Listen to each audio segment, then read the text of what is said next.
반갑습니다. 부동산 공학국입니다. 오늘은 절대농지에 대해서 말씀을 드리도록 하겠습니다. 가끔 토지투자 영상이나 이런 걸 보시면은 토지투자해서 땅값이 400배 올랐다 뭐 이런 얘기 들으실 수가 있는데, 뭐 당연히 제 주변에 저한테 10배 오를 땅, 100배 오를 땅 추천해 달라 그러면 없어요. 예. 400배 오른 땅이 실제로 있냐? 예, 있습니다. 그 토지투자나 이제 부동산 관련 영상 중에서 그 유명하신 전문가분 한 분 계시죠? 그 고상철님, 공법 공부하시는 그분께서도 얘기하셨던 부분인데, 여기가 이제 그 양주에 있는 덕정역입니다. 주변이 다 이제 그 논밭이었다가 그 역이 들어오면서 이 앞에 상업지로 일부가 변경이 됐는데요. 이렇게 용도 변경이 돼서 땅값이 오르는 경우가 있습니다. 이런 경우 중에서 이제 아무래도 농림지가 가장 땅값 중에서 가장 싼 농림지가 가장 비싼 상업지가 되는 경우에 땅값이 수십에서 수백 배 오르는 경우가 있는데요. 뭐 나도 이렇게 운이 좋으면 몇백 배 벌지 않을까 생각으로 토지 투자를 하시는 분들은 뭐 개인적으로는 하지 말라고 말씀드리고 싶어요. 거의 로또 수준입니다. 용도 지역이 농림 지역에서 상업지가 되는 경우가 있긴 있는데, 이런 경우에 이제 10배에서 100배 이렇게 버는 거고요.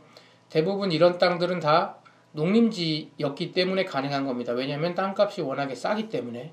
그래서 우리가 이제 토지 투자 하다 보면은 절대농지라는 말을 들을 수가 있는데요. 이 절대농지가 무엇인지에 대해서 제가 좀 설명드리겠습니다.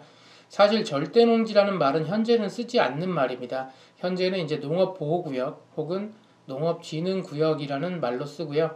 뭐 요즘 얘기하는 절대농지가 대부분 이제 농업진흥구역이라고 생각을 하시면 되세요. 막 논만 쫙 있는 이런 땅 있잖아요. 논이 하나 가득 있는 뭐 그런 땅을 대부분 절대농지라고 얘기를 하는데, 기본적으로 이런 땅은 투자용이 아닙니다. 왜냐면 농사 지으라고 아예 정해놓은 땅이거든요. 그러다 보니까 농사만 짓는 땅이에요. 가끔 이런데 이제 뭐 개발이 돼가지고 용도 변경이 돼서 땅값이 오르는 경우가 있습니다만 잘 없죠. 예, 그러다 보니까 이런데 땅을 사가지고 10년, 20년 묵혀놓는 거는 좀 별로 추천하고 싶지는 않습니다. 이 농업보호구역과 농업진흥지역에 대해서, 진흥구역에 대해서 잠깐 말씀을 드리면, 농업진흥구역이라는 거는 완전히 농사일만 하라고, 농업일만 하라고 해놓은 땅이에요. 그리고 그 주변이 이제 농업보호구역, 그 흔히 말하는 벼농사를 짓는 땅이, 벼농사만 잔뜩 짓는 땅이 농업진흥구역이다 그러면, 그 벼농사를 하면서 사람들이 이제 뭐 거기에 기반 시설이라든가 아니면 뭐 주변에 뭐 슈퍼도 있어야 되고 하잖아요. 그런 것처럼 그 벼농사를 하기 위해 그쪽을 이제 보호해 놓은 거를 이제 농업보호구역이라고 이해하시면 되는데, 기본적으로 이제 농림지역이나 관리지역, 녹지지역에서만 지정이 되고요. 당연히 뭐 도시지역 같은 경우는 지정이 안 됩니다. 기본적으로 그러면 농업진흥구역하고 농업보호구역하고 가장 큰 차이는 뭐냐? 농업진흥구역은 말 그대로 이제 농사일만 하는 그런 땅이고요. 그렇기 때문에 여기다가 이제 흔히 말하는 개발행위 할 수 있는 것들이 거의 없습니다. 뭐 비닐하우스라든가 이런 거 시설물은 가능하고요. 농사에 관련된 것만. 그리고 이제 농막이라 그러죠. 농업일 하다가 좀 쉴 수 있는 공간. 그리고 이제 그거 하면은 특수한 경우에 여기다 주택을 지을 수가 있는데, 이 주택을 짓는 경우는 이 농업진흥구역 그 근처에 그 농업인이 살고 있어야 됩니다. 그러니까 농업인이 직접 거주할 수 있는 주택만 지을 수가 있어요. 그러니까 서울 사람이 농업진흥구역 안에 있는 땅을 사가지고 거기다가 주택을 할 수는 없다. 이해되시죠?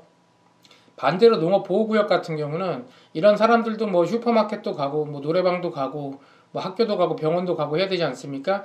이런 근린생활시설까지 같이 개발을 할 수가 있습니다. 그러니까 아무래도 농업진흥구역보다는 농업보호구역 땅이 조금 더 개발하기에는 좋겠죠. 하지만 대부분이 둘 다 농림지역이기 때문에 별로 투자하는데 그렇게 크게 선호하는 지역들은 아니라고 생각하시면 되세요. 좀 더 세부적으로 농업진흥구역 안에서의 행위 제한에 대해서 제가 표를 만들어 놨는데 다 읽어드릴 필요는 없을 것 같고요. 필요하신 분들은 영상 캡처 하셔가지고 잠깐 멈추시고 한번 읽어보시면 되는데, 기본적으로 전에 말씀드렸던 농막이나 농업인 주택 이런 것만 이제 가능하다고 생각을 하시면 됩니다. 그 다음으로 이제 농업보호구역 같은 경우는 이제 농업진흥구역보다는 약간 바깥쪽에 설정이 되어 있기 때문에 단독주택이라든가 뭐 일반 근린생활 시설 1종, 2종 다 되는데 그 중에서 이제 되는 걸 이렇게 따로 적어놨거든요. 당연히 이 농업진흥구역과 보호구역 내에 뭐 만약에 관리지역이다, 혹은 뭐 계획관리지역이다, 생산관리지역이다, 이런 또 용도지역에 따라서 당연히 또 행위 제한을 받습니다. 그 안에 이제 농업진흥구역하고 보호구역이 있다 그러면 또 행위 제한을 받는 거예요. 그렇게 생각을 하시면 되고, 거기에 당연히 또 주택을 짓는다 그러면 주택법, 건축법에 또 저촉을 받는 거고요. 근데 이제 우리가 그 절대농지에 대해서 얘기를 하다 보면은 경지정리라는 말을 듣게 됩니다. 이 경지정리라는 건 뭐냐면은 농사일을 하면서 농지를 갖다가 효율적으로 사용하기 위해서 땅을 좀 관리하기 편하게, 효율적으로 관리하기 편하게 정리를 해놓은 거예요.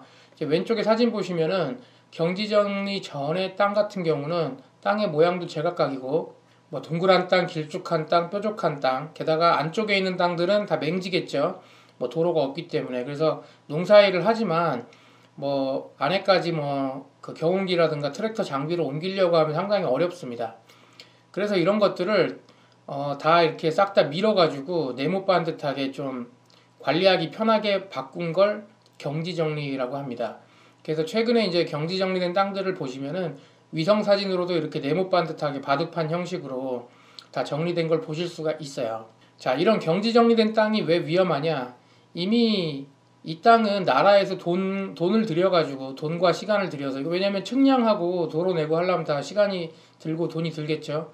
이렇게 돈을 들여서 농사를 좀 짓기 편하라고 경지 정리를 해놓은 거예요. 이게 무슨 뜻이냐면 이 땅은 앞으로도 농사를 지으라고 해놓은 거라는 겁니다. 그러니까 앞으로 계속 농사만 지으라고 이렇게 해놓은 거예요. 굳이 앞으로 뭐 여기 아파트가 들어올지도 모른다 이러면 경지 정리를 돈 주고 해놓지 않겠죠, 나라에서. 그러니까 앞으로 중장기적으로 이 땅에는 농사만 지을 것 같다 이랬을 때 이렇게 경지 정리를 해놓는 거기 때문에, 이렇게 경지 정리가 다 되어 있는 땅을 별다른 이슈가 없는데 나중에 뭐 용도 지역이 변경되지 않을까 이런 생각으로 구입을 하시는 건 상당히 안 좋습니다. 그럼에도 불구하고 이제 그 뭐 흔히 말하는 고수들 혹은 묻지마 투자를 하시는 분들이 이런 절대 농지에 투자를 많이 합니다.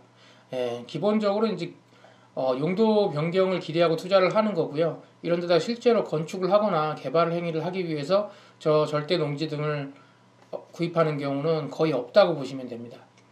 그래서 개발 이슈가 있는 지역 중에서 가장 저렴한 땅이라고 할 수 있는데, 만약에 세종고속도로가 들어간다, 그럼 IC가 생긴다, 그럼 IC 주변에 뭐 이런 절대 농지들이 있다 그러면은 그 주변에 이제 IC가 들어오면은 거기에 뭐 사람 유동인구가 많아질 테니까 약간의 상업지도 필요할 테고 주거지도 필요할 테고 뭐 준주거지도 필요할 거 아니겠습니까? 그런 거를 조성을 할 때 대부분 농림지역에다 하는 경우가 많습니다. 그 이유는 뭐냐면, 산을 이 사진에서 보시는 것처럼 저 뒤에 있는 산을 갖다가 깎아서 하게 되면은 보상비는 상당히 저렴하게 들어가겠죠. 하지만 산에다 터널을 뚫는다든가 큰 다리를 놓는다든가 산을 깎는다든가 하는 비용이 상당히 많이 들어갑니다.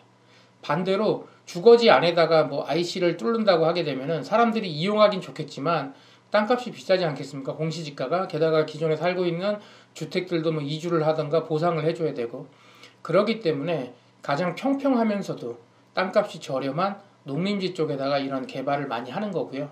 그렇게 해서 이제 만약에 개발을 하게 되더라도 이제 보상비가 상당히 저렴하다는 장점이 있고, 보상을 하는 경우 외에 그 외에 이제 부분에 대해서는 환지라 그러죠. 내가 지금은 농림지를 갖고 있었지만 나중에 여기 터미널이 생겨서 혹은 전철역이 생겨서 그 앞에 상업지나 주거지로 변경된 땅을 내가 다시 돌려받게 되는 그런 식의 용도 변경을 통한 투자를 하기 위해서 구입을 하시는 분들이 있습니다. 이렇게 농사만 지으라고 정해둔 땅에 투자를 하는 이유가, 지금 보시면 부동산의 기본이죠. 이제 토지에서 용도 지역이 이렇게 많이 있는데요. 가장 비싼 중심 상업지역, 왜냐하면 건폐율도 높고 용적률도 높기 때문에 똑같은 땅이라도 가장 비싸죠. 반대로 가장 저렴한 땅이 자연환경 보전지역입니다. 자연환경 보전지역 같은 경우는 흔히 말하는 국립공원이기 때문에 아무것도 할 수가 없습니다. 그 다음으로 싼 땅이 농림지역이죠. 그러다 보니까 이런 많은 용도지역 중에서 농림지역이 가장 저렴합니다.